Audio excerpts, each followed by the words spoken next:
Good evening, ladies and gentlemen, and welcome to All Era Sports with Sir Hunt, as I come to you live from Cincinnati, Ohio, in the United States of America on this 13th of March 2026. Hope everyone had themselves a wonderful day and a wonderful week. Finally on the men's, finally on the come up. And for the first time in about a while, I wasn't nuked by Elon Musk. So I'm still here till Elon Musk decides to nuke me again. So I'll go ahead and take care of that at some point. Lots to get to. Hope everyone had themselves a wonderful day today. Tonight, we take a trip down south. And down south, what I mean by down south, we're talking about the flyweight divisions. And maybe the keystone fight and the keystone rivalry of those divisions took place and put that division on the map in ways like none other. And boy, we were delighted to the 1993 Fight of the Year. It was the first of three encounters between the two premier light flyweights at the time, Phoenix, Arizona's own Michael Carbajal and Mexico's own Humberto Chiquita Gonzalez. Interesting paths it got to this point, but when these two finally went at it, they went at it and put the light flyweight division on the map globally, especially in the States where we know it doesn't appeal to the American public. But when these two guys got into the ring, it appealed to the American public. That's a get to. A touch on their careers before and after the trilogy and their place in the history of the flyweight division. And it's a lot deeper than you would think. If you are deep into the hardcore, especially in the light flyweight, flyweight, and super flyweight divisions, there is a lot deeper, especially more modern. But it's likely due to how these two brought this trilogy mainstream to the casual audience and that likes to follow the sport of boxing. And what took place 33 years ago tonight was probably the flagship of it. We start with the American Michael Carbajal, born out of Phoenix, Arizona, nicknamed Manitas de Piedra, not to confuse with Roberto Duran's Manos de Piedra. Carbajal was Manitas due to little hands of stone. And out of Phoenix, Arizona, he came out of gates as an amateur, winning the '86 National Golden Gloves title, a silver medalist in the '87 Pan American Games, and represented the United States in the 1988 Olympics in Seoul, South Korea, where basically he found himself in the finals, losing to Ivalio Marinov out of Bulgaria on a real controversial decision. Wound up taking home the silver when he should have taken home the gold. And there was, of course, like some other famous fights in those Olympics, suspicions about decisioning. And Michael Carbajal was no different than some of the famous ones. We know who those were in the '88 Olympics. But then to turn him, he immediately turned professional shortly thereafter, where his debut was on the undercard of the Roberto Duran Iran Barkley fight. And we know what the Duran Barkley fight was. And the world was introduced to this phenom fighting a fighter named Will Grigsby. And for you fight followers out here, you know how good of a fighter Will Grigsby became in those weight classes. Was the last big fight for the career of Ricardo Lopez. But he was Carbajal's pro debut, and Carbajal outboxed him to get a decision win. And at that point, his career started to take off rather quickly.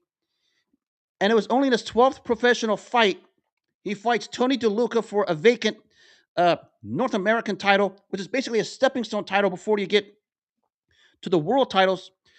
And at that point, he fought Tony DeLuca, got a unanimous decision win, and then made one successful title defense before being featured on ABC's Wide World of Sports as the premier fighter on network TV at that time, fighting for the world championship when he fought Muay Chai Kitakasem in his own hometown of Phoenix, Arizona.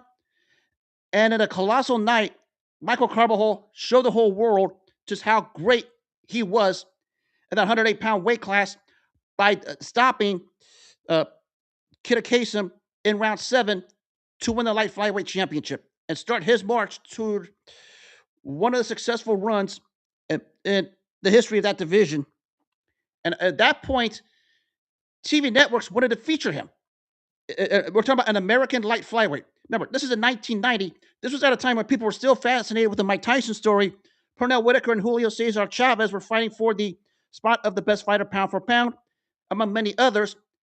And this guy was about to become a hit sensation across the boxing landscape at 108 pounds, which is unheard of at the time. He would go on to make plenty of successful title defenses. We talk about beating guys like Leon Salazar, Mauricio Santos, Hector Patry, Marcos Pacheco, and most notably the win over Robinson Cuesta, where he was the main event featured pay-per-view in the States in 1992. This was just after the first Evander Holyfield Riddick Bowe fight. Weeks after, here's this light flyweight named Michael Carbajal at 108 pounds, featured on a pay per view, something nobody in the American boxing world at the time could ever imagine. But that's the hit sensation he became as he was progressing in his tenure as a light flyweight after he won the silver medal in the '88 Olympics. And his rise was real quick. And it was largely because this guy wasn't just a high skilled fighter, he also brought action and for 108 pounds, brought heavy hands to those fists. Probably one of the premier body punchers in that weight class, which I'll touch on down the line. And you could probably argue, if you followed it at that time, one of the 10 best body punchers, pound for pound, for that time. And there were a lot of good ones there. We talk about Chavez, Whitaker, Mike McCallum, Evander Holyfield, just to name a few. He was up there with them. And after that Cuesta fight was the fight he got finally, uh, the, the unification fight with the opponent I'm going to talk about next. This happens to be Mexico's own Humberto Chiquita Gonzalez. Humberto Gonzalez lives in Ciudad, Mexico, uh, was a fighter who fought many times, started a career rather quickly, got up, won his first 20 fights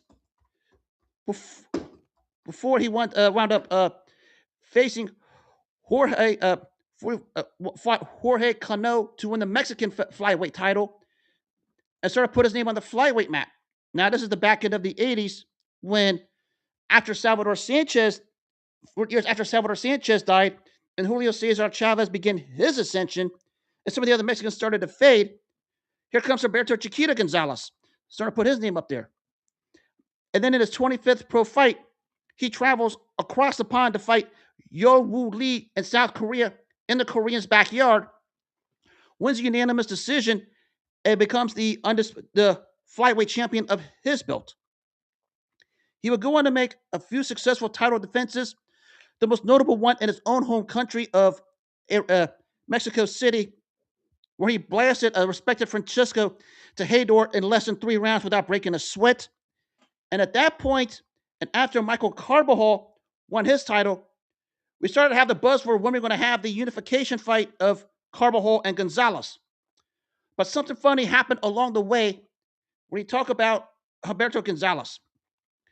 On his way up in December of 1990, he faces a journeyman named Rolando Pascua and came in out of shape, not taking it seriously, and was just blasted out in 6 rounds by the journeyman Pascua.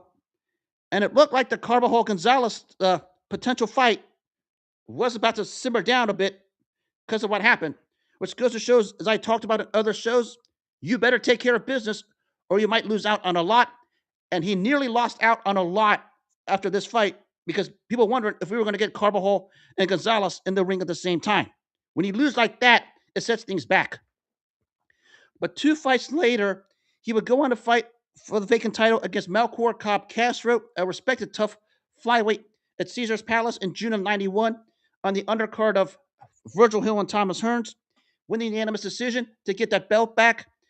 Would make 4 successful title defenses, which included a rematch win over Castro to get the situation I'm about to talk about. And that was what took place 33 years ago tonight at the Las Vegas Hilton in Las Vegas, built as La Explosión, otherwise known as the Explosion.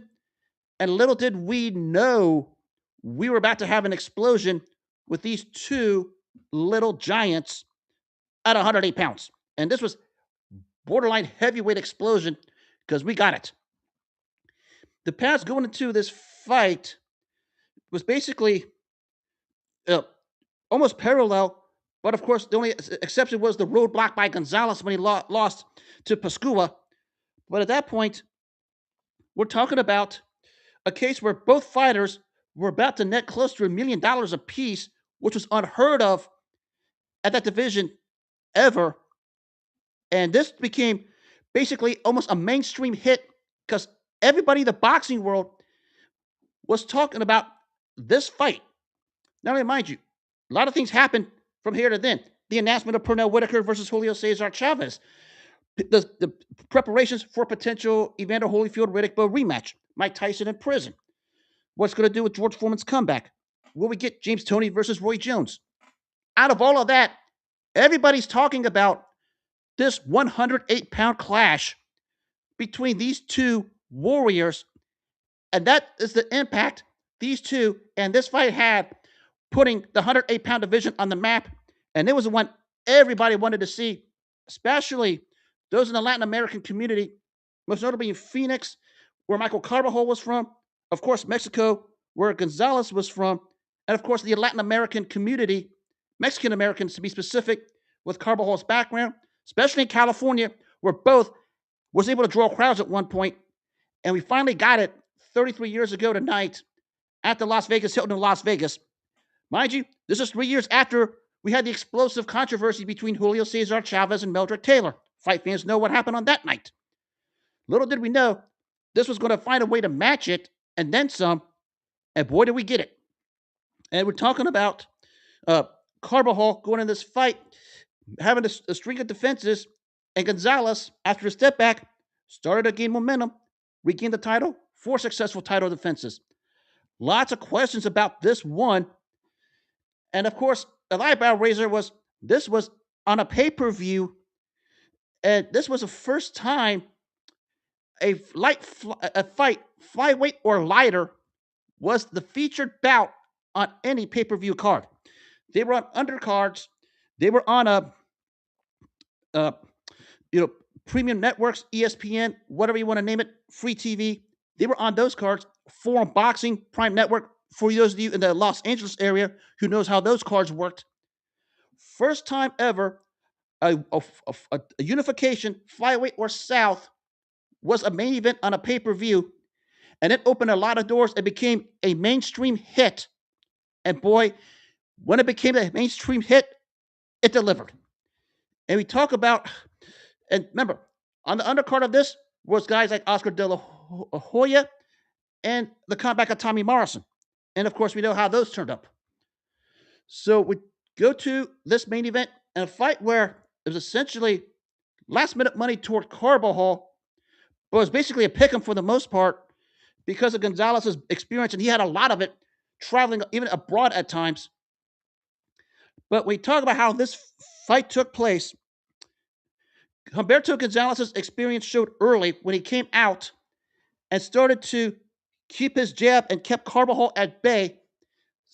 But even as he was keeping Carbajal at bay, Carbajal, Manitas de Piedra, the heavy-handed flyweight, was having success, but albeit minorly, because the slickness of Gonzalez was giving Carbajal all kinds of trouble. And we talk about where the drama really starts. We go to the midway point of round 2. Out of nowhere, a counter right hook by Gonzalez, and down goes Michael Carbajal. And Carbajal beats the count, and Gonzalez has an early lead, 3-0, and 2-0, excuse me, 3 points with a 10-8 round knockdown. Looked like he's going to be in control of the fight, and basically was fighting almost a perfect first 2 to 2.5 rounds because he wasn't letting Carbajal get off. And Carbajal was basically playing right into Gonzalez's hands, and the counter right hook that put him on the seat of his pants showed it. But as the fight was going on, Carbajal started to find his range with his power. But even as he was doing it, Gonzalez would find a way to counter him. By the end of round 3, he started to bust up Carbajal as Carbajal's face started to get cut. And it looked like even as Carbajal was coming on, Gonzalez was still in control. The big fight experience over 30 plus fights and traveling abroad showed here, and the skill level, which was underrated in Gonzalez's game, showed itself as Carbajal was playing right into Gonzalez's hands. But as the fight was going on, we started to have the real fireworks because it was a case now of every time one hit the other would hit him back. I mean, Michael Carbajal will hit Gonzalez and vice versa. Gonzalez hit Carbajal back and vice versa. That's what we started to have as round four began. But still, the skill level of Gonzalez was showing. And if you was watching this, Danny Carbajal, the brother of Michael Carbajal, started to show a little nervousness, a little skitterish, because Gonzalez basically was in control of the fight every which way possible and tried everything to prop up Michael Carbajal. Even though Carbajal was having success, Gonzalez, you could probably say, won the first 4 rounds with that knockdown, had real control, and it started to beat up Carbajal with the cuts over his eyes. So we go to round 5. Early in the round, another straight right hand by Gonzalez, and we have the second knockdown. And this time, Carbajal's in a little bit more trouble. And Carbajal, as he tried to stay inside, Gonzalez tried to go for the kill. But now we find out what Michael Carbajal was made of as he starts to go to the well, match Gonzalez punch for punch to avoid being knocked out because Gonzalez was looking for it and looked like he had it. But Carbajal comes on, starting to fight with desperation. And after all of that, a momentum shift took place. As now it's Carbajal who's finally getting to Gonzalez, who essentially punched himself out after trying to get the knockout in round 5 and in round 6. And now, as round 6 was going on, it was Carbajal starting to beat up Gonzalez as he started to get cut and swollen up. And still, even though Gonzalez was probably ahead, probably like 5 rounds to 1 or 4 rounds to 2 at that point, you could sense the shift of momentum, and the heavy hands of Michael Carbajal started to show on the face of Humberto Chiquita Gonzalez. And after expending himself trying to get the knockout in round 5, Carbajal sensed it, and the heavy hands started to take over. And in round 7, knowing he had to do more to get back into the fight, Carbajal stepped up the aggression, toe to toe. And at that point, somewhere in the middle of those exchanges, as they were ferocious exchanges between these two phenomenal light flyweights, an uppercut stuns Gonzalez, and out of nowhere, Gonzalez just stayed put. And at that point, Carbajal started to take advantage of it. Out of nowhere, he takes a step to the left, out of the left jab, and then out of nowhere, they trade punches. And then Humberto Chiquita Gonzalez is down on the canvas, and the referee Mills Lane counts out Humberto Chiquita Gonzalez after that combination that put him flat on his face and then around on his back. And in the 1993 fight of the year, probably the most phenomenal light flyweight championship fight you could ever see, and the one that put the light flyweight division on the map at the time, Michael Carbajal out of Phoenix, Arizona, unifies the two flyweight championships by coming from behind and being down twice to knock out the great, tough, and durable Humberto Chiquita Gonzalez in round 7 in a fight that if you watch it 10 times, you want to watch it 50 more times because there's a reason why it was a 1993 fight of the year. And it lived up to the billing and then some. And it was Carbajal with his landmark moment and the moment that put him high on the pedestal in that pound for pound category by knocking out Humberto Chiquita Gonzalez. I said 3 years before, we had a comeback from behind win by Julio Cesar Chavez over Meldrick Taylor, albeit fishy circumstances. 3 years later, Michael Carbajal does the same thing to Humberto Chiquita Gonzalez with exclamation points, and he's up there in the pound for pound category, and now he became a household name across the boxing landscape. for a guy 108 pounds. In what was just a classic epic fight between two phenomenal light flyweights. I mean, Gonzalez had the fight under control, decided to expend himself, but when they say go to the well and show yourself at the biggest moments, that's what Michael Carbajal did. At a time when everyone was glued into the light flyweight division, at a time when no one even talked about it, but when these two went on and people paid the pay-per-views for it, you were glued in, and you want to see more light flyweight action, especially from these two. We could probably say with this fight, put it on the American map because America hardly even talked about light flyweights until you know the network started to televise both more so Michael Carbajal in the States, and that's what this fight did and propelled them and the division to a higher level, a place where nothing be talked about for a long time. Certainly a great fight and a hell of a knockout considering how Michael Carbajal had it dished out to him in the first 5.5 rounds. And he had it dished out to him. He'll probably be the first to tell you. And that's where Michael Carbajal put himself on the map and just became all of a sudden not just a pound for pound fighter, but a household name that everybody wanted to talk about in the boxing landscape, not just in his home state of Phoenix, Arizona, or with the Mexican American community across the states and globally, because this was a hit. And you never talked about light flyweights like this till Michael Carbajal came around. No one said he's the greatest, but certainly put it on the map and the highest in terms of finances, because everybody likes to talk about it. Highest finance when it comes to fight purses in his career. One of the first ever dosed more than $1 million in multiple fights. That's Michael Carbajal, and he catapulted it on this night. And apparently, Chiquita Gonzalez didn't leave himself to shame because he managed to acquit himself quite well. Now, both fighters had two more fights before they had a second fight in 1994, early 94. And at this juncture, question was, can Gonzalez uh, bounce back after being knocked out the way he was by Carbajal? This time he fought the smarter fight, didn't allow himself to get hit, and managed to win a convincing unanimous decision in the second fight. And there were questions both ways after the fight, but even then, people still were hooked onto this fight, this budding rivalry in the 108-pound division because of how the first fight went. And after that, both fighters would have a third fight in Mexico City. Granted, probably the dullest of the three because Gonzalez wasn't willing to mix it up. Although Carbajal had his moments, Gonzalez would win a close unanimous decision in a fight that some people thought Carbajal should have gotten the nod. Another topic for another day.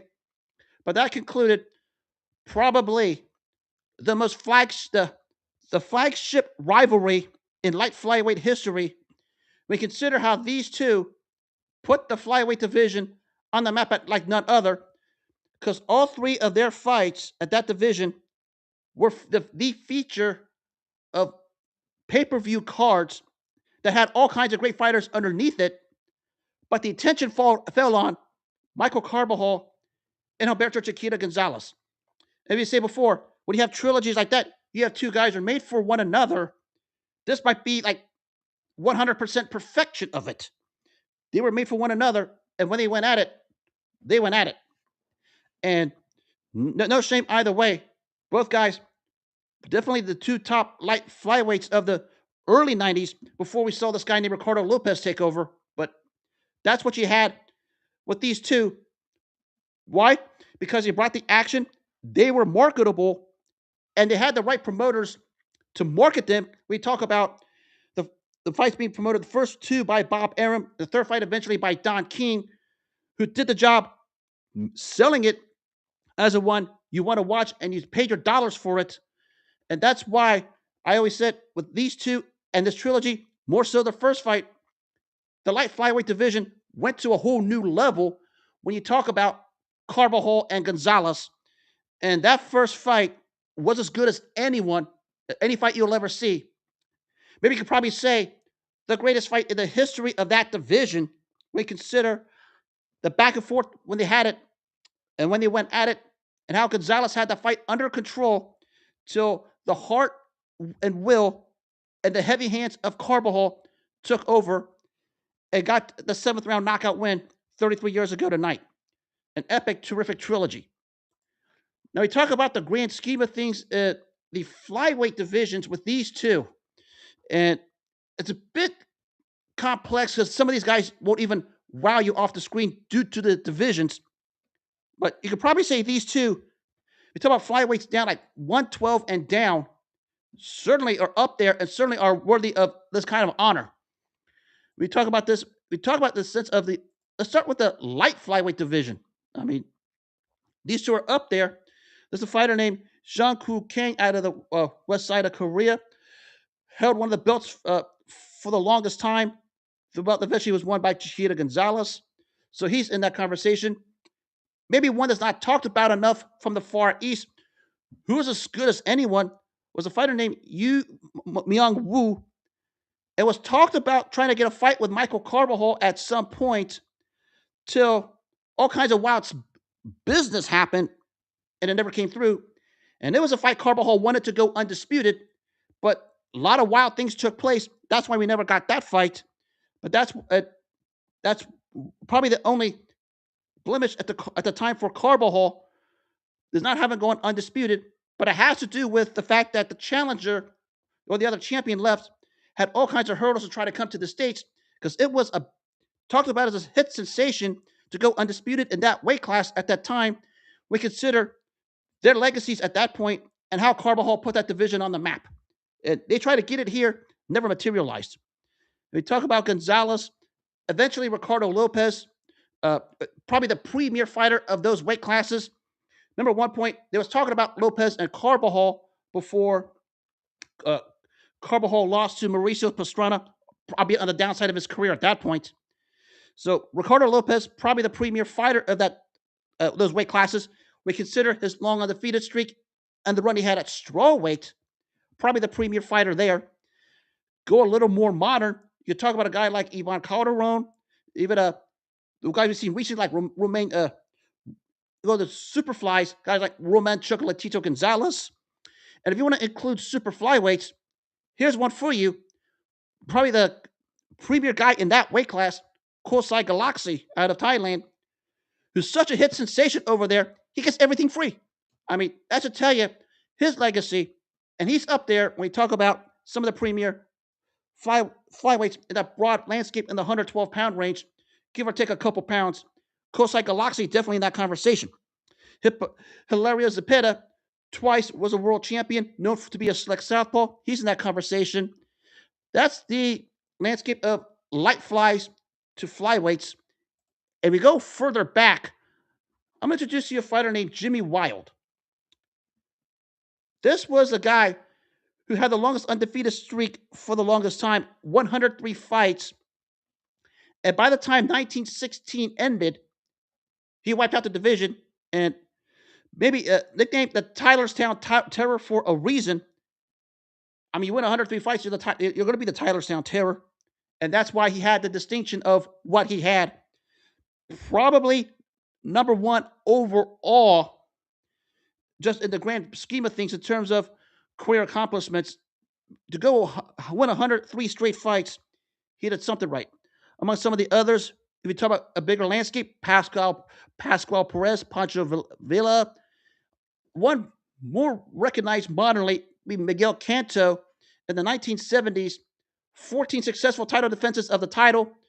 A guy that doesn't get talked about enough among the Mexican greats. And probably before some of these other guys came around, could have case he had the distinction of the greatest flyweight of all time, at least out of Mexico, because that's what Miguel Canto was. Anybody he fought during his reign, he beat him. And among some of the others, you could say Betty Lynch, Midget Wolskat. Interesting story with him. I encourage you to read him. And we talk about some more of those in those weight classes, and we have a boatload of them that came around, obviously. Maybe more modern, a guy like Mark Too Sharp Johnson, couldn't achieve the status like Carbajal did, but managed to win a world title and have success down the line. He was a good one. A fighter named Yuri Arbachekov from the old Soviet Union tried to get a fight with Mark Johnson, but again, geography and business ruined a lot of that. There's another one. You can forget a guy like Juan Francisco Estrada, the more recent one, the guy Bam Rodriguez knocked out. In about 5 years, I'll be putting Bam Rodriguez in that conversation because he's as good as all of them. So that's the depth of the flyweights. Still, if you ask me who's the number one in those weight classes, it's still Ricardo Lopez, bar none. Given the success from strawweight to light flyweight, great, he didn't go any higher than that. But after he won his last fight against Will Grigsby, he said he had nothing left to prove. But when you talk about this fight 33 years ago tonight between Michael Carbajal and Humberto Chiquita Gonzalez, for that division, lots of new standards were set, lots of records were broke, and even though you could probably say we had greater fighters in those weight classes, maybe down the line, which again, subject to criteria, whatever it is, I'm not even going to partake in it. A lot of what we see doesn't happen if the world isn't tuned in to the rise of these two flyweights, especially for Michael Carbajal in the States, who was featured on many free TV fights before this pay-per-view bonanza. And from that point, people were starting to get more glued in to that division, largely because of this night 33 years ago. And we might have better fights and better fighters in those weight classes, but maybe the flagship fight that put that division on the map as we know it today will always be, in my opinion, Carbajal-Gonzalez won because it had extreme buzz. Extreme buzz at a time. Think about this for a minute. In 1993, we just got finished with the first Bo Holyfield fight in the middle of that epic trilogy. The blowhards were so obsessed with wanting when Mike Tyson's getting out of prison. And we had Pernell Whitaker and Julio Cesar Chavez battling for the top spot pound for pound. And everybody was wondering if we were going to get James Toney versus Roy Jones as they were cleaning out the middleweight and super middleweight divisions.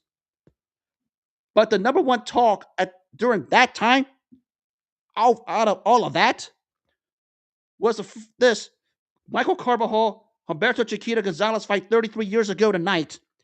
And boy, it's still talked about. And I don't think we're going to have a flyweight fight of that division talked about to the extremes or have a pay-per-view sell quite like this, maybe ever. Because, well, let's start with the first thing. We know what happened to the American boxing landscape. We know about that. Of course, it was different in the 90s versus now. That's common sense. Of course, the streaming networks, I could talk about that ad nauseum. But what made these two marketable and such a hit sensation for this night was how they were brought up, how they were promoted and marketed. And when you had promoters the caliber of Bob Arum and Don King, say what you want, promoting this trilogy, and more so Arum on this first fight, doing it the way he did, you're going to get a sell. And boy, I don't know what the numbers were back then because it's a whole different dynamic, but I'm sure it's as good as anything. Probably the most watched light flyweight championship fight in boxing history in terms of pay-per-view revenue in that division. And I don't think that division is going to generate anything like it ever again when you think about 108-pound fighters. Because remember, back in the States, everyone was clamoring about the big boys. They all love the big boys, especially the heavyweights. I mean, think about it. And of course, the heavyweight division in the 90s was hot after the Bo Holyfield fight and Riddick Bowe ducking Lennox Lewis because he threw the belt in the garbage can. And everybody fascinated with the Mike Tyson story. We still had, of course, other things, but in the middle of it, this is the fight everyone wanted, and everyone was tuned in because Bob Arum, say what you want about him, knew how to sell this fight, knew how to promote this fight. And when you have two fighters the caliber of Carbajal and Gonzalez, you got your money's worth and then some. They called it the explosion. It certainly was more than an explosion. It was an explosion times 10, almost heavyweight-esque. And that's why it was the 1993 fight of the year. You could probably say the greatest action fight in the history of that division. And the division probably has had a lot of historical fights way back when. Skill, will, championship desire, both of them had it. Michael Carbajal just went to the well after Humberto Chiquita Gonzalez controlled him and flattened him and put him out to put himself in the higher levels of the pound for pound rankings at the time. And he was worthy of it. And how he got to that point, you know, a bit fast.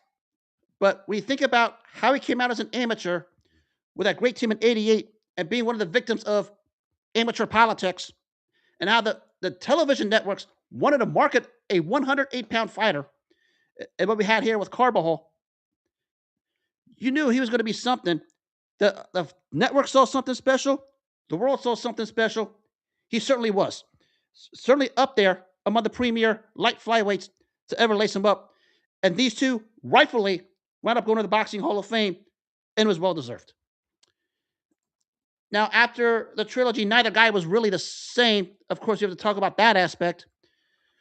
But maybe the salvaging point for Michael Carbajal came in his final fight against the tough and durable Jorge Arce in 1997.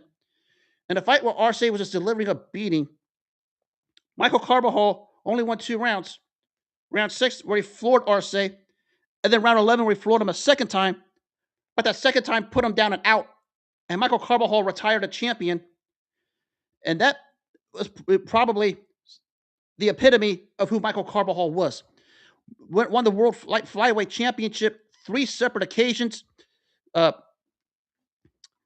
After he lost to Gonzalez, won a minor world title against Josu Camacho before the third fight.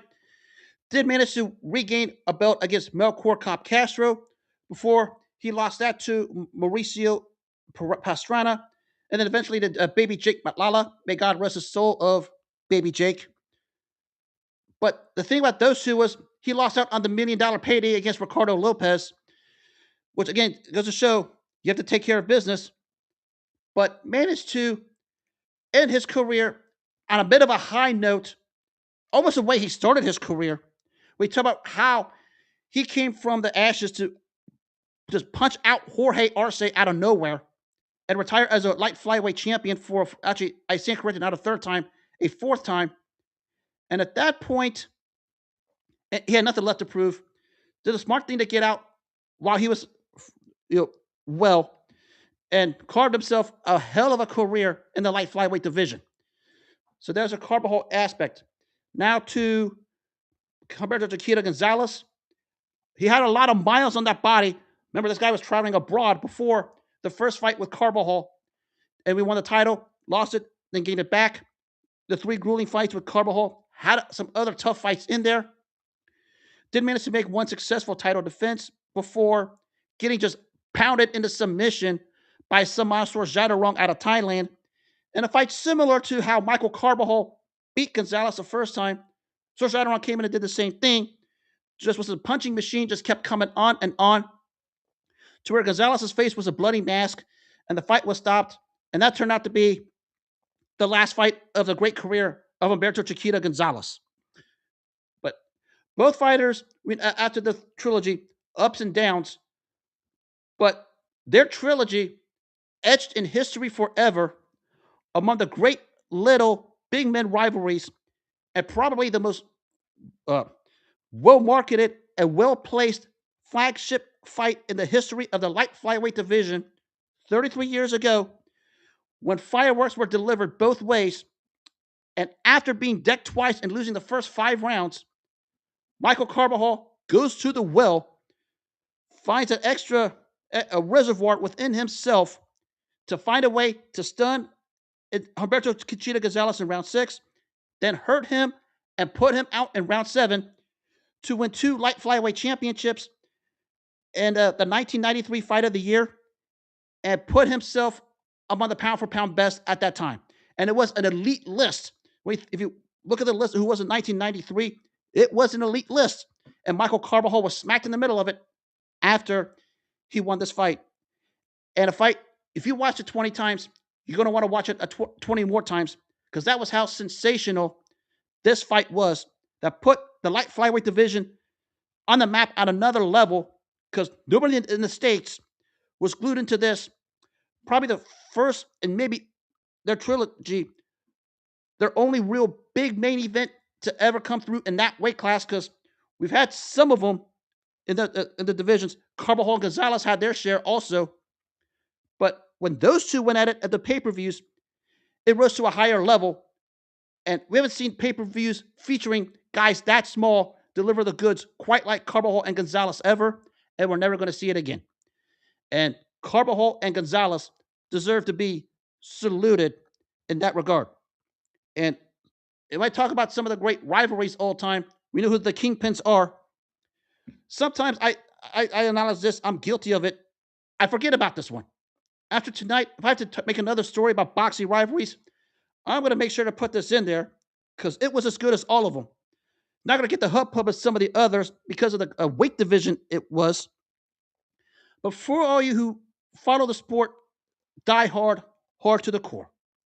And for those of you who know the light flyweight division, maybe after this, maybe we're not talking about not just the flyweight rivalry, maybe some of those lighter rivalries south of the lightweight division if it wasn't for this.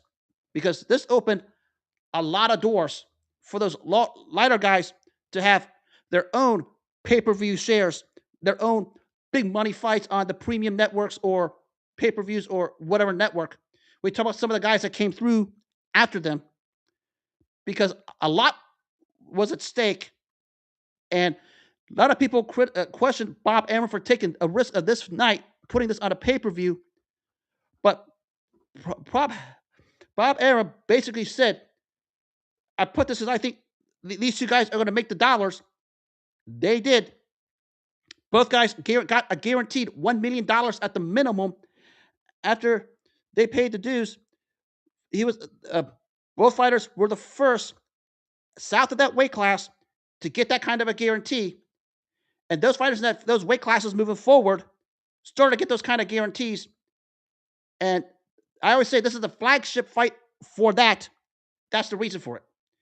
Because Bob Arum, you can say a lot of things about some of the promoters, including Bob Arum. Yes, good, bad, pretty, ugly, say whatever. But when they know how to put these kind of events together and they market the kind of fighters like a Michael Carbajal and make him a mainstream sensation because that's what he started to become and then became after this, he did something right. He said, I'm taking a chance. Uh, I'm taking a chance. No one is a flyweight. No one has had a flyweight main event quite like this. No one's hosted a flyweight pay per view like these two. More so, Carbajal, who got a few more after this. He took the chance. He rolled the dice. It paid off. It was certainly a hit sensation. Got the 1993 Fight of the Year. I think, if I am correct, Carbajal wound up winning the Fighter of the Year that year because of this, and it was well deserved.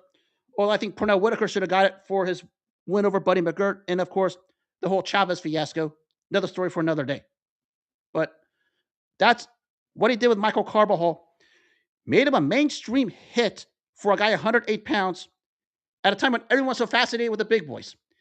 Here's this little guy from Phoenix, Arizona, who was victimized by politics in the amateurs in '88.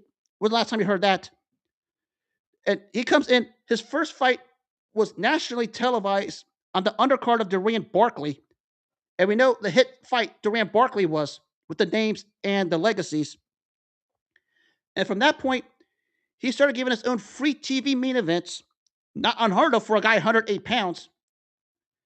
And then when he won the world title from Wang Chai Kedakasem, he really took off and really started to become a big hit on the old ESPN top ranked boxing shows, featured there as the main attraction, the one everyone wanted to see fight, especially the indoor pavilions of Caesar's Palace and the Las Vegas Hilton in Vegas, where he sold out crowds, including his hometown of Phoenix, Arizona, to have his own pay-per-view where he became the lightest fighter at that time to net a $1 million guaranteed purse.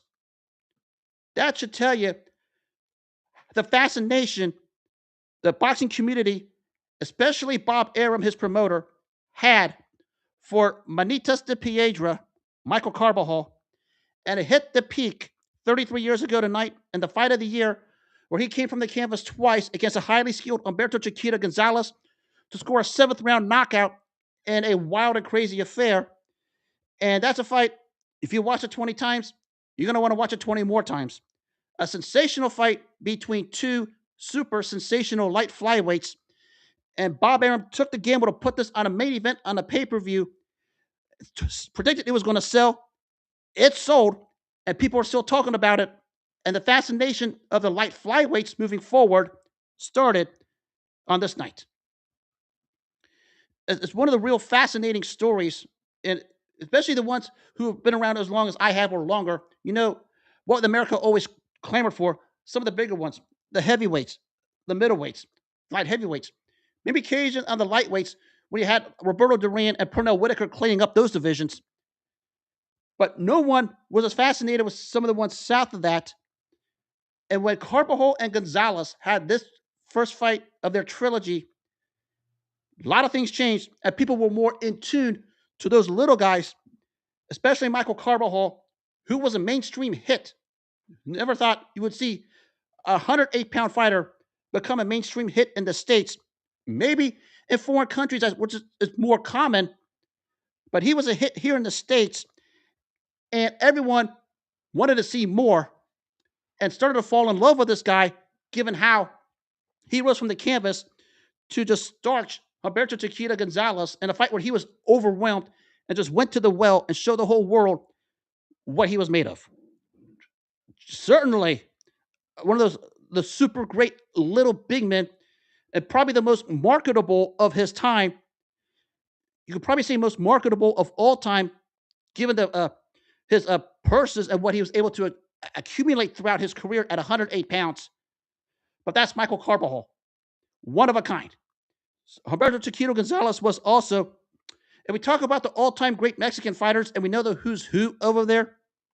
Sometimes we do this guy a disservice, not putting him in that conversation. I mean, 2 times the world light flyweight champ. Actually, one of them, he had to go to across the pond to Korea to win it. Of course, the 2 wins over Carbajal. Lots of great victories, lots of thrills, high skill. It was a tough cover for anyone who fought him. And you'll be one of the first ones to tell you, Michael Carbajal. That is how great Humberto Chiquita Gonzalez was in that weight class. And it's like he's overlooked when we talk about some of the great Mexican fighters.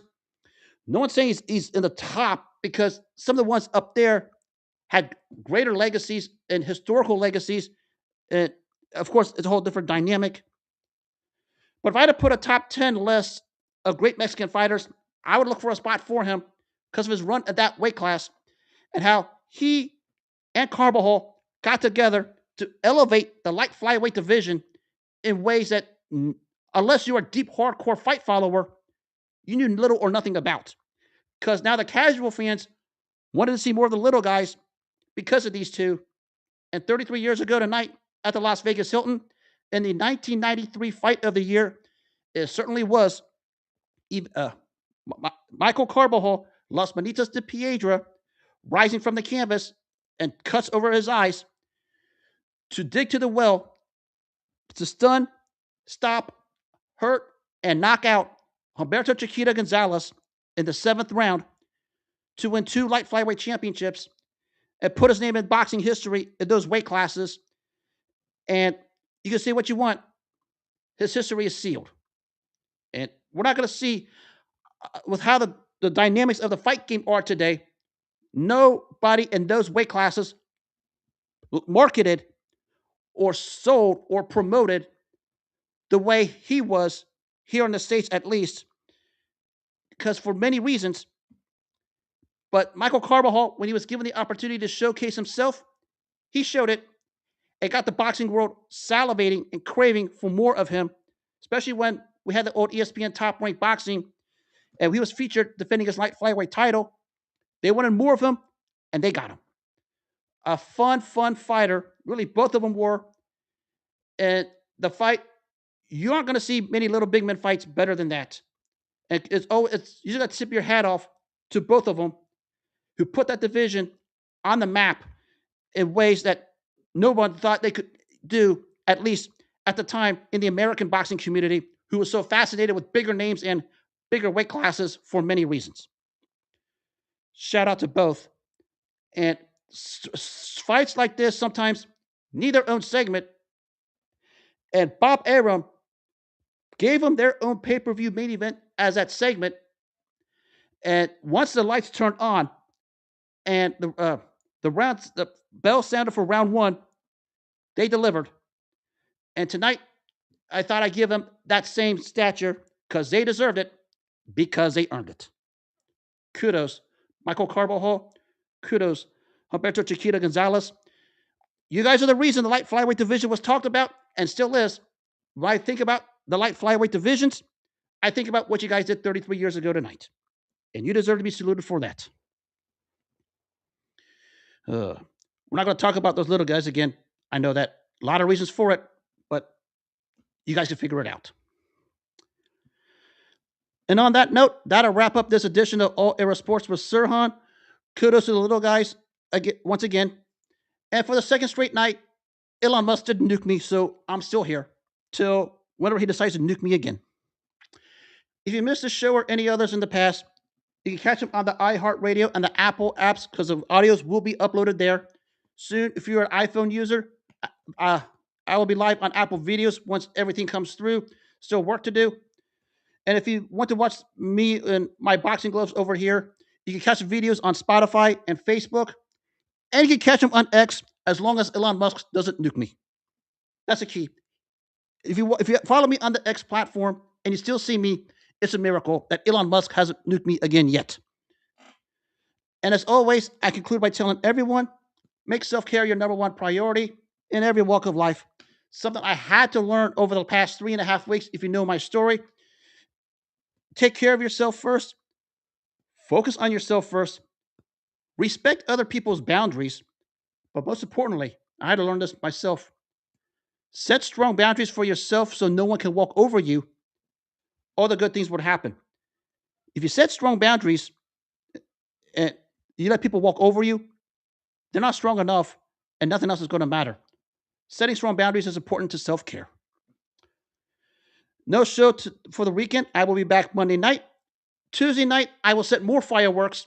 I think you guys know what is about to come up. I'll let you figure that one out. Until then, have a good rest of the night. Take care of yourselves. God bless. Enjoy the day and enjoy the weekend. And I will see you guys Monday.